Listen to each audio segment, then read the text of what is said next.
Welcome back to Halton News. This pandemic is impacting us all one way or another, and Dr. Bhattacharya, a local psychiatrist, has made some observations about the social distancing impact it's having on individuals as well as members of families. Let's take a look. I've been working virtually from home now for about 3 weeks since the crisis started, and that got me thinking, if I'm working from home, then that means a lot of other people are as well. And that got me thinking to families that are also working at home with their kids now at home as well. And what would be the impact on groups of people living in homes like where I live in Oakville or around Ontario?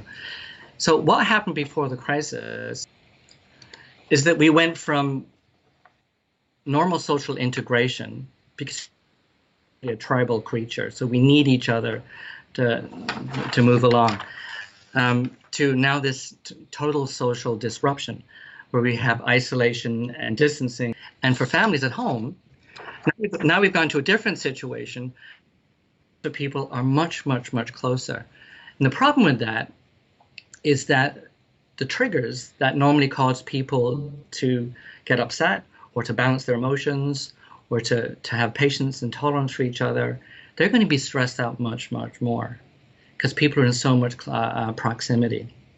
So I always look at the family as like the building block of a community, the smallest part of a community. And communities really, if you think about it, are just collections of families. So a colleague of mine in England was talking about this in the news recently. It's called social claustrophobia. And this is where people are too close. And what does that cause? And when people have a way out, maybe to go to their room or go for a walk or go out with their friends or go out for the evening, etc. A lot of that's really stunted right now because of what's happening in our culture. So all the emotions are amplified.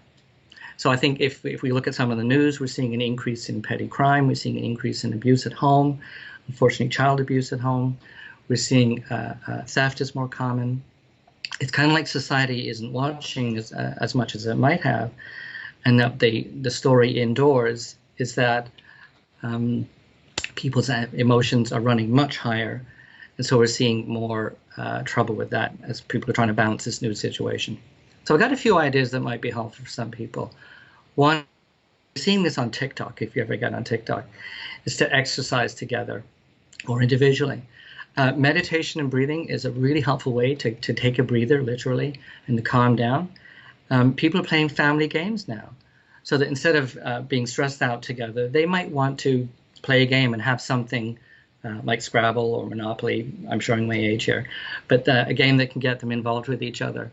It's really important for people to give each other space and respect emotional boundaries and schedule time together, but also try and schedule time apart.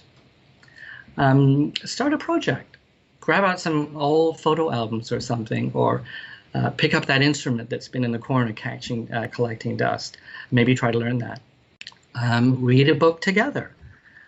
So one of my fun things I get couples to do is read a page each or read a chapter each. That way you have the sense of someone talking to you, just like being read a bedtime story as a kid, which we all remember and love. It's soothing.